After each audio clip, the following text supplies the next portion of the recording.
Olá, estou de volta a Brasília, de volta aqui a este estúdio improvisado na biblioteca da minha casa. Muita gente me pergunta sobre isso aqui, né? Era no tempo em que não havia digital, né? Mundo digital, era impresso mesmo. Está aqui há 40 anos, isso aqui me identificava numa série de programas que essa série se chamava de Palanque Eletrônico, em que nós entrevistávamos a cada semana ou a cada dia um candidato à presidência da República, eleições 89, por isso que faz 40 anos. Né? Collor ganhou essa eleição, estava lá Lula, Brizola, havia um número muito grande de candidatos. Bom, mas então vamos à conversa de hoje. Pois é, manifestações nas ruas e uma volta triunfal, né, do presidente do Brasil a Japão, a Osaka, onde se reuniram os 20 países de maiores economias do mundo. Bolsonaro saiu assim com notícias de que o presidente da França tinha cancelado o encontro com ele, que ele ia ser isolado, etc. e tal, mas essas coisas têm perna curta, né? Na ida bombou muito, mas essas coisas não passaram do teste dos fatos, né? E voltou triunfante. Um amigo meu que está na Argentina me disse que em Buenos Aires é só o que se fala. Em toda parte, programas de televisão sem parar, elogiando Bolsonaro como o artífice desse acordo entre Mercosul e Comunidade Europeia, Comunidade Econômica Europeia, o que é um grande ganho para a indústria brasileira, que é a que mais está mal das pernas, para o campo brasileiro e para o comércio brasileiro, comércio exterior. Ganho também para o Uruguai, para a Argentina, para o Paraguai, né? Muito bom mesmo, um impulso muito grande. Eu até estou pensando como será que vai reagir a Bolsa nesta segunda-feira, né?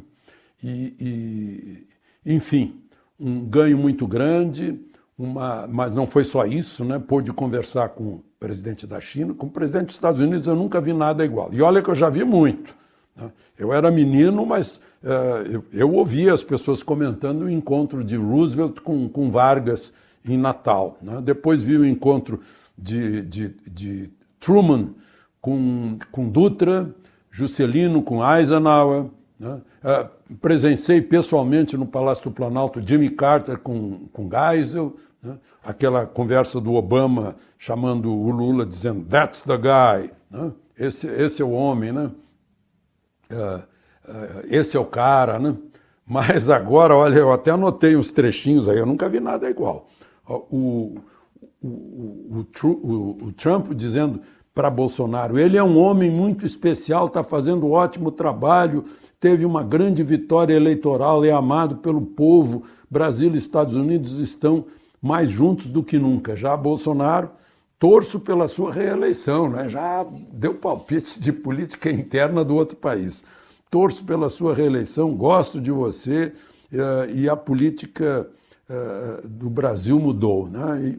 E o Trump respondeu, eu vou ao Brasil, porque ele convidou na hora e Trump já topou. Eu vou ao Brasil porque o Brasil tem muito valor. E o general Heleno, que não leva desaforo para casa, deu uma resposta à senhora Merkel, né, dizendo que tem certos países aí que tem que ter moral para falar mal da política ambiental do Brasil, né? Aliás, o general Mourão falou nisso também em Porto Alegre, ao ver Porto Alegre toda arborizada, né?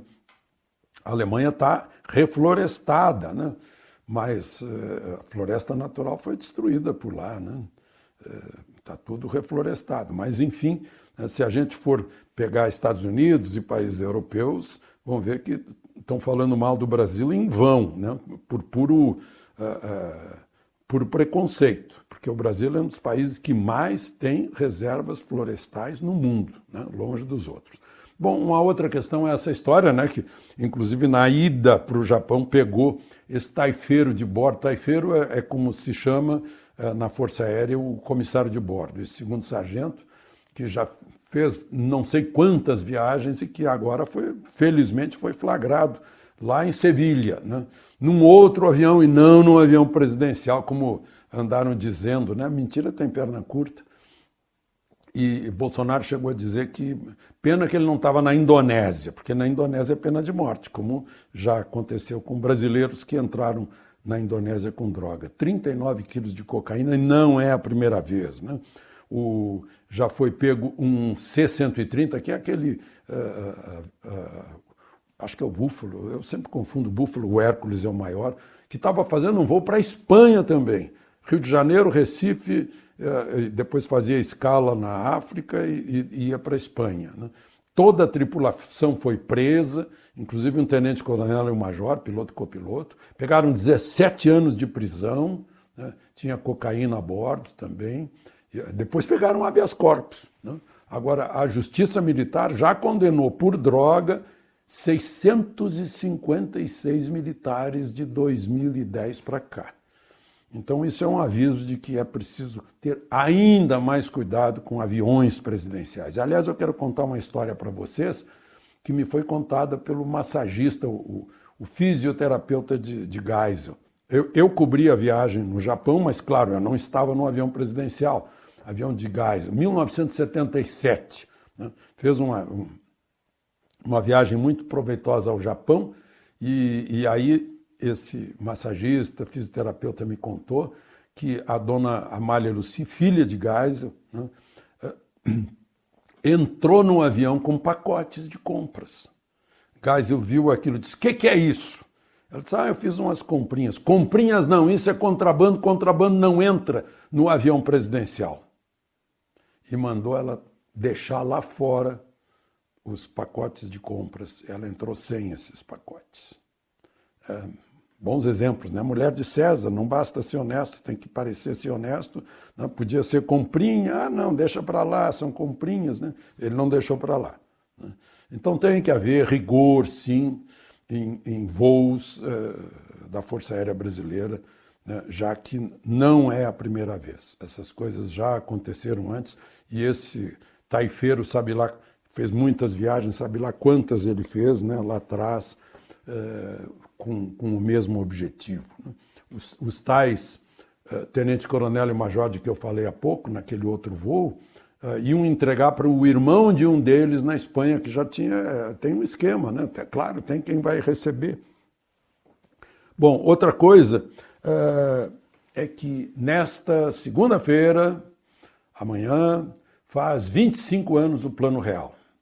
Eu dei o furo do Plano Real, fui o primeiro a anunciar, graças a um compromisso cumprido pelo presidente Itamar Franco. Eu estava de olho na movimentação, perguntava para ele disse que não podia me dizer, mas que eu seria o primeiro a saber. Ele me ligou lá pelas 7h20 da noite e me disse, olha, aquilo que eu te prometi está aqui.